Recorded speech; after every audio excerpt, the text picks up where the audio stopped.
Você está na TV do Parlamento Gaúcho e esse é o Jornal Assembleia. Veja agora os destaques desta edição. Audiência pública discute denúncia de racismo em escola pública estadual de Porto Alegre. Comissão de Saúde recebe prestação de contas dos investimentos do Estado na área nos últimos meses de 2025. Em outro debate, participantes criticam terceirização da gestão de postos de saúde da capital. E você vai ver ainda: curtas escolhidos para concorrer ao Prêmio Assembleia Legislativa de Cinema são divulgados.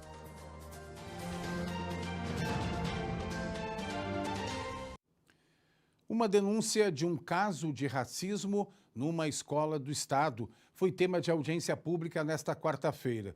O debate foi promovido pela Comissão de Cidadania e Direitos Humanos.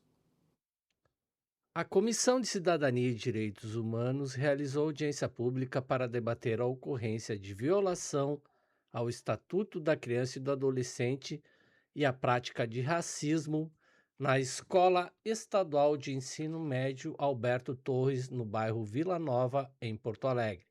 A mãe do aluno, Luciana Tavares, relatou que no dia 14 de abril, seu filho, que é negro, foi detido nas dependências da escola por suspeita de possuir um artefato explosivo. Em seu depoimento, Luciana salientou que a direção da escola acionou a patrulha escolar e o esquadrão antibomba, que constataram se tratar de uma caneta laser que não apresentava risco. Mesmo diante deste fato, seu filho foi algemado e encaminhado ao Departamento Estadual da Criança e do Adolescente, onde passou a noite em uma cela. Luciana Tavares afirmou que espera que seja feita justiça e reclamou ainda da falta da presença de representantes dos órgãos de segurança e da escola na audiência. Aí está o racismo estrutural. Às vezes as pessoas não entendem, mas o que é o racismo estrutural? É isso. É os órgãos se calarem. É um tentar esconder o que o outro fez. Isso é o racismo estrutural. E isso é o que dói. E isso é saber que eu consegui chegar até aqui, eu sou uma ativista da causa, mas e quem está lá na periferia? Quem vai representar eles? Eles ficam sofrendo calados. Eu tive voz, tive vez aqui de falar, mas e quem não tem? Isso é muito difícil. Também participaram do debate representantes da Delegacia de Combate à Intolerância, do Conselho Tutelar e do Conselho Estadual de Participação e Desenvolvimento da Comunidade Negra do Estado. Todos foram unânimes em afirmar que os procedimentos adotados pela direção da escola e pelas autoridades foram irregulares. Além disso, integrantes do encontro sugeriram que seja feita a notícia-crime, o que permitirá acessar os detalhes das condutas das autoridades policiais e da diretoria da escola para verificar possível abuso de poder e a prática de racismo. Antes da audiência pública desta quarta-feira, a Comissão de Cidadania realizou também uma reunião ordinária. Durante o período da ordem do dia, o colegiado aprovou 2 requerimentos de novas audiências públicas. O primeiro, para debater a implantação de delegacia de atendimento especializado à mulher na Restinga e no extremo sul de Porto Alegre, enquanto o segundo, com o objetivo de abordar o envelhecimento da população gaúcha e os desafios da proteção integral à pessoa idosa. Nos assuntos gerais, o colegiado viu representantes da ocupação Tribo de Judá, no Lami, que denunciaram ação policial no local na madrugada de 9 de junho, apesar de decisão judicial proibindo esse tipo de intervenção. Já assentados de Eldorado do Sul, reclamaram da falta de providências do Estado com relação ao El Niño, anunciado pelas autoridades climáticas.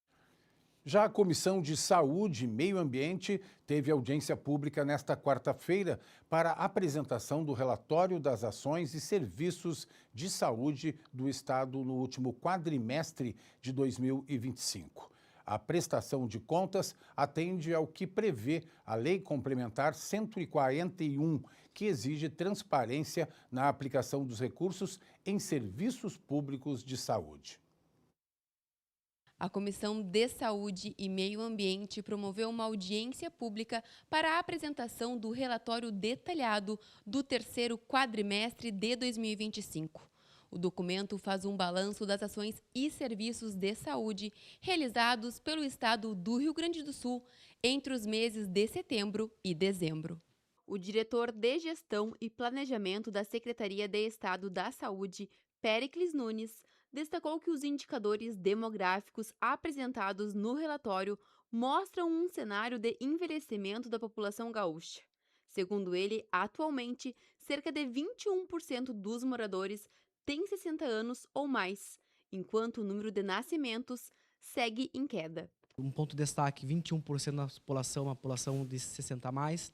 Então, a gente trouxe indicadores, trouxemos dados relativos quais são as ações da Secretaria de Saúde frente a essa população, buscando um envelhecimento saudável.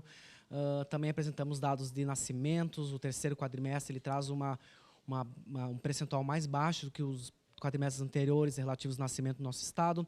Então, isso destaca que o Estado vem nascendo menos pessoas e a população vem envelhecendo mais. Então, isso já a gente demonstrou quanto nossas políticas e ações vêm se direcionando para a construção de políticas adequadas à população que temos aqui no território. Péricles Nunes também destacou as ações desenvolvidas para fortalecer a saúde do trabalhador e o enfrentamento à violência doméstica. Destaques para a saúde do trabalhador, foram feitos seminários em prol da saúde do trabalhador. Foi feitos seminários também em questão da violência doméstica, que é uma pauta muito importante, que estamos olhando para as nossas notificações compulsórias de violência e estratégias que a Secretaria de Saúde, a partir dessas políticas públicas, podem trazer para o fortalecimento dessas ações em combate então, a essas violências. Na sequência, o diretor de Gestão e Planejamento da Secretaria de Estado da Saúde apresentou os valores investidos e aplicados na área da saúde, detalhando o cenário de investimentos realizados pelo Estado. Foram 36 milhões em investimentos aportados para a qualificação das infraestruturas hospitalares do Rio Grande do Sul. Isso compõe o Avançar na Saúde, que é um investimentos que nós colocamos na nossa rede hospitalar e também na rede de atenção primária. E o grande destaque desse terceiro RDQA é o acordo entre o governo do Estado do Rio Grande do Sul e o Ministério Público, que transforma os 12% constitucionais no SUS Gaúcho, que é um programa voltado à redução de filas. Então, o grande destaque foi na redução da fila oftalmológica, por exemplo, que com maior incentivo a gente reduziu drasticamente essa fila, trazendo melhorias de saúde para a população. Antes da audiência pública, a comissão aprovou 2 pareceres a projetos de lei. Um que trata da destinação correta de óleos e resíduos de uso culinário e o outro que reconhece a Via Pro Doações e Transplantes, a Via Vida, como entidade de relevante interesse social no Rio Grande do Sul. E no final da tarde de terça-feira, a Comissão de Segurança realizou audiência pública para discutir a terceirização da gestão de postos de saúde de Porto Alegre. Desde 2007, a gestão da atenção primária à saúde de Porto Alegre está sendo terceirizada. Hoje, a Prefeitura da capital administra 12 unidades básicas de saúde. As outras 126 estão sob a responsabilidade de empresas e instituições privadas que ganharam uma licitação para realizar o serviço. Os dados são do Sindicato dos Trabalhadores em Estabelecimentos de Saúde, que esteve presente na audiência pública da Assembleia Legislativa. O tema central do debate foi a precariedade das condições de trabalho neste modelo. O plenarinho recebeu representantes de diversas outras entidades. O Sindisaúde se manifestou como contrário à terceirização. Para a saúde em si é totalmente prejudicial, porque tu descaracteriza a atenção primária, né? Tu deixa de ter a característica de vínculo, prevenção e cuidado à saúde e passa a ter atendimentos de pronto atendimento, que não é para acontecer na atenção primária. Quando começou a transição, foi se garantido que aqueles profissionais que aceitassem esse salário menor e que tivesse experiência seriam aproveitados. Isso não foi. Vários mandaram currículo, mandaram documentos, indicaram que queriam e que por participaram de alguns movimentos contra a empresa foram descartados, tá? No início de julho, o Instituto de Apoio à Gestão Pública assumiu a administração de 38 unidades de saúde da capital. A Defensoria Pública do Estado do Rio Grande do Sul participou da audiência de forma online e alertou sobre falhas jurídicas do processo de licitação. A questão mais imediata, mais direta do edital, especificamente, envolvendo a IAG, com essas questões de prazos, né, que podem ter sido não observados. Então, acho que é, sim, uma batalha legítima, né, do ponto de vista jurídico também, e que bom que as entidades estão se mobilizando nesse sentido para impugnar o edital. E existe, obviamente, a questão de fundo maior e mais preocupante, que é da própria forma como esse serviço está sendo prestado, que, aparentemente, pelo que a gente percebe, por tudo que a gente vê, né, em relação ao assunto, não está de acordo com o preconizado pela Constituição. A audiência pública se tornou palco para um debate sobre estratégias e decisões que garantam um atendimento público de qualidade. A Associação Gaúcha dos Trabalhadores da Saúde reiterou a importância do pagamento de salários justos para os profissionais da área. Nós somos contra a terceirização pela precarização do serviço, não contra os trabalhadores terceirizados, e sim contra a precarização do serviço. Eles não usam esse número X, eles sempre um número menor de trabalhadores. E o trabalho também é mal valorizado, mal remunerado, né? O absurdo deles pagarem 60% a menos do que a atual gestão está pagando. E você vai ver depois do intervalo. Feira agroecológica no Legislativo Gaúcho recebe consumidores em busca de produtos orgânicos.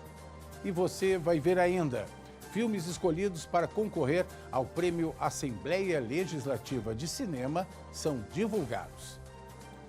Nós já voltamos.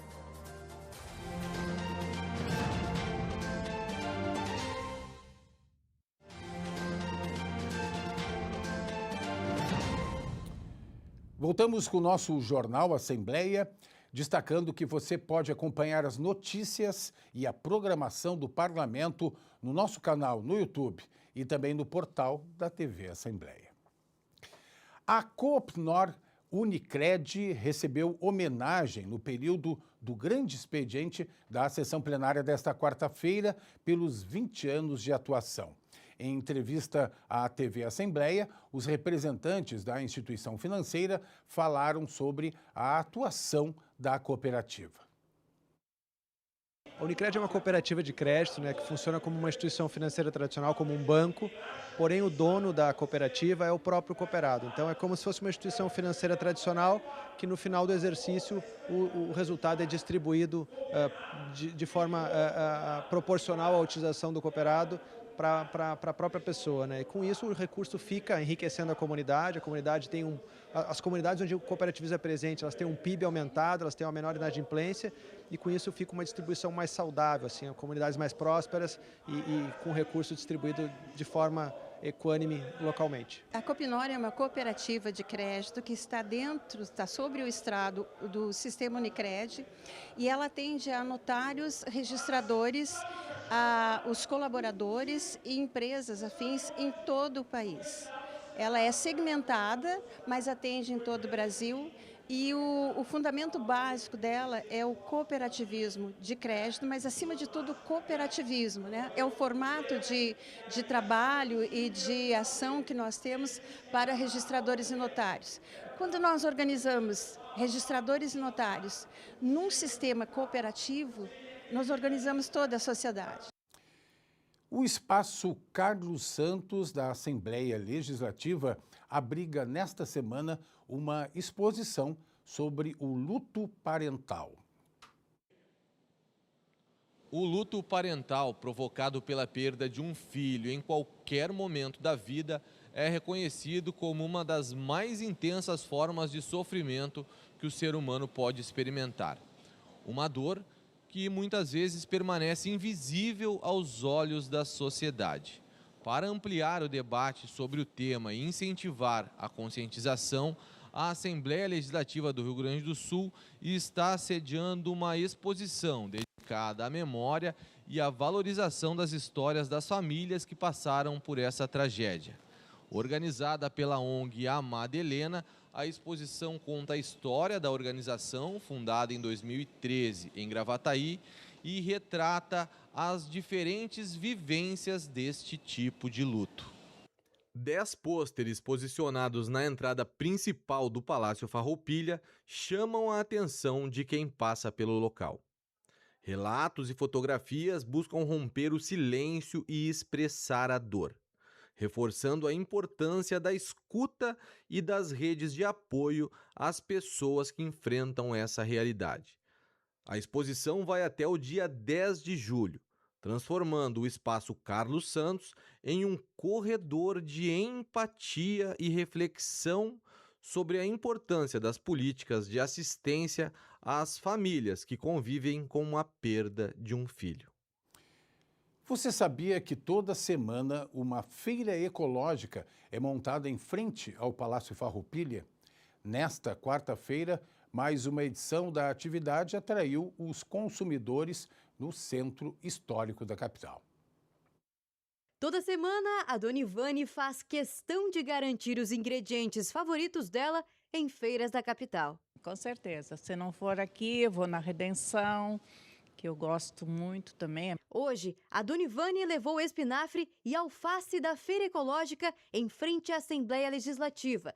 Quem traz os itens fresquinhos para a banca é a produtora Andréia da Silva, de Nova Santa Rita. A gente acorda em torno de 5 horas, 5h30 da manhã e arruma a produção que está faltando e carrega no carro, em torno de 9 horas sai de casa. 10 horas já está aqui descarregando, montando, porque às 11 horas meus clientes já estão aqui para comprar. A caminhada como agricultora começou há 20 anos, com a venda de arroz orgânico. A produção de hortaliças e frutas era apenas para consumo próprio, da família e dos animais. Aí depois, quando abriu o espaço de venda, aí a gente ampliou as hortas e continua na produção de arroz. Aí a gente tem as vendas aqui em Porto Alegre nas feiras. E produz para os PAs também, para as cozinhas solidárias. A feira oferece produtos orgânicos certificados e das mais diversas variedades. O ramo de hortifruti costuma ser o mais característico nas feiras de bairro. Mas aqui em frente à Assembleia Legislativa, você pode se surpreender com os wafers da Stella, salgados e doces, todos sem glúten e sem lactose. Os salgados são feitos com farinha de arroz. Os doces são à base de polvilho doce. A maior parte dos ingredientes são produzidos no sítio da agroindústria, na divisa de Porto Alegre com Viamão. A moranga, a batata doce, a pimenta, que mais aqui, o alecrim, até a erva baleeira, tudo vem lá do sítio. Aqui nos doces, o que vem do sítio? A banana, né, e a goiaba. Os demais, no caso, o açaí eu compro de um colega de outra feira, né? E o amendoim também vem de fora. O resto tudo a gente tem no pátio, né? A Stella divide com o marido a participação nas feiras. O casal produz de domingo a domingo, mas o foco do trabalho é até a sexta-feira, para ter uma grande quantidade de wafers para vender nas feiras ecológicas do fim de semana, que tendem a receber mais consumidores na capital. A nossa agroindústria, ela é pós-pandemia, porque o que aconteceu? Na pandemia, até a pandemia, nós fazíamos pães, bolos, cucas, biscoitos, tudo sem glúten, só que a validade era de 7 dias. Com a validade pequena e não tendo público para vender na pandemia, a gente teve que se reinventar de um dia para o outro. Na primeira semana de pandemia, os produtos praticamente não tiveram saída. Foi quando a Stella e o marido se reuniram para criar novas estratégias. O conhecimento do curso de panificação que a Stella realizou alguns anos antes foi fundamental para essa virada. E eu sabia que a durabilidade, quanto mais fino, quanto menos água tivesse, né, atividade de água, mais tempo de durabilidade. Então, apostei em fazer esses wafer, que na época não era desse jeito, não. Eles eram umas casquinhas, né, que a gente até aproveitou uma máquina de fazer torradas, né, que a gente começou a fazer as bolinhas e começou a ligar para os clientes. Olha, a gente tem um produto novo, lançando assim, traz para a gente conhecer, traz para a gente conhecer. E aí, de repente, aquilo virou um boom. Sabe? Tanto é que pós-pandemia a gente não voltou mais a produzir pães nem cucas, só ficamos aumentando cada vez mais os sabores, né? Até hoje, a Stella segue produzindo apenas os wafers. A procura é tão grande que não tem como dar conta de outros produtos. Todas as bancas da Feira da Assembleia vendem exclusivamente alimentos orgânicos, ou seja, produzidos sem o uso de agrotóxicos. Porque o orgânico é saúde. Não tem veneno. Quem consumir orgânico vai gastar muito menos na farmácia. Vai desafogar o SUS. Então a gente cuida do corpo para ter saúde para frente. Todo produto orgânico tem um selo oficial. Esse certificado é emitido por entidades credenciadas junto ao Ministério da Agricultura e da Pecuária. A Dona Ivane, que entrevistamos durante as compras, sempre procura alimentos com o selo quando vai às feiras. O orgânico nos dá mais saúde, né? Porque são livres de agrotóxicos, então a gente prefere orgânico, sim. A feira acontece todas as quartas-feiras, em frente à entrada principal do Parlamento Gaúcho. O endereço é Praça Marechal Deodoro, número 101, no Centro Histórico. Os produtores agroecológicos recebem o público das 11 horas da manhã até às 6 horas da tarde, ou até quando durarem os estoques. Preço justo e sabor garantido. Os filmes escolhidos para o Prêmio Assembleia Legislativa de Cinema foram divulgados nesta quarta-feira. A exibição dos curtas-metragens vai ocorrer durante o primeiro final de semana do Festival de Cinema de Gramado. Levar às telas os olhares plurais e abrangentes do Rio Grande do Sul. Esta é a essência, é o porquê do Prêmio Assembleia Legislativa de Cinema, Mostra de Curtas Gaúchos, que chega em 2026 à sua 23ª edição. Os concorrentes deste ano foram anunciados durante coletiva de imprensa do 54º Festival de Cinema de Gramado, realizada na cidade serrana. Foram selecionadas 18 produções de um total de 241 curta-metragens inscritos. A comissão de seleção, ela busca valorizar o olhar diversificado. O cinema é uma arte que expressa uma visão de sociedade. E a Mostra de Curtas Gaúchos é essa oportunidade da gente mostrar essa pluralidade do olhar do cineasta, essa diversidade, uma perspectiva crítica ao mundo do trabalho, temos uma perspectiva sobre religiosidade, temos ficção científica também. Estão no páreo. Procura-se ator, Claudete, Coisa Ruim, Grão, Batidão de Botas, Banho Maria, Raidinalha, Manjericão, Terra Bruta, Estátuas Também Morrem, O Acumulador de Memórias, O Retorno, Drunken Car, Braço Forte, A Vaidade é a Última que Morre, Elisete Tem que Casar, Misândrica e O Véu. Serão avaliados os melhores em 12 categorias. Filme, ator, atriz, diretor e roteiro estão entre as principais. E as exibições ocorrem aqui, no Palácio dos Festivais, entre os dias 15 e 16 de agosto. A categoria de melhor filme recebe o prêmio de R$ 11.500. As demais categorias recebem a premiação de R$ 5.800 e o troféu Sirmar Antunes tem o reconhecimento pecuniário também no mesmo valor do melhor filme de R$ 11.500. A crítica social e o comportamento humano, as peculiaridades regionais e os anseios mais singelos fazem-se presentes com liberdade criativa em curtas. Roger Lerina, crítico de cinema e apresentador do festival, enxerga nestas características potencial argumentativo dos realizadores e fomento à reflexão entre os espectadores. No curta-metragem, a liberdade é muito grande e é o espaço para falar de questões sociais, questões políticas, históricas, urgentes da nossa sociedade, para serem colocadas em debate e em exibição e assistidas, pensadas, refletidas pela comunidade. Marcos Santuário, curador da disputa de longas, vê na concepção de filmes de maior duração legado do trabalho quase artesanal da experimentação inicial normalmente realizada pelos profissionais nos curtas, lá no início da carreira. Os curtas-metragens é uma escola necessária para quem quer fazer depois grandes produções para entender como chegar a essas audiências. Então, logicamente, uma premiação, né? Um espaço e depois uma premiação como essa da TV da Assembleia é fundamental. Os curtas-metragens são um lugar de maior elasticidade e possibilidade de transgredir, inclusive, com essas narrativas, formas temáticas. O caso dos longas tem que se trabalhar muito bem todas as temáticas para gerar, ainda mais pela questão do tempo, a possibilidade de envolvimento das audiências. O parlamento vai homenagear ainda Jorge Henrique Boca, diretor de fotografia, com o troféu Sirmar Antunes. Na disputa de longas brasileiros, 6 filmes competidores foram anunciados durante a coletiva. Feito Pipa, Pele de Rinoceronte, Chorão, Só os Loucos Sabem, Leite em Pó, Justino nos Bastidores do Reino e Nosso Segredo.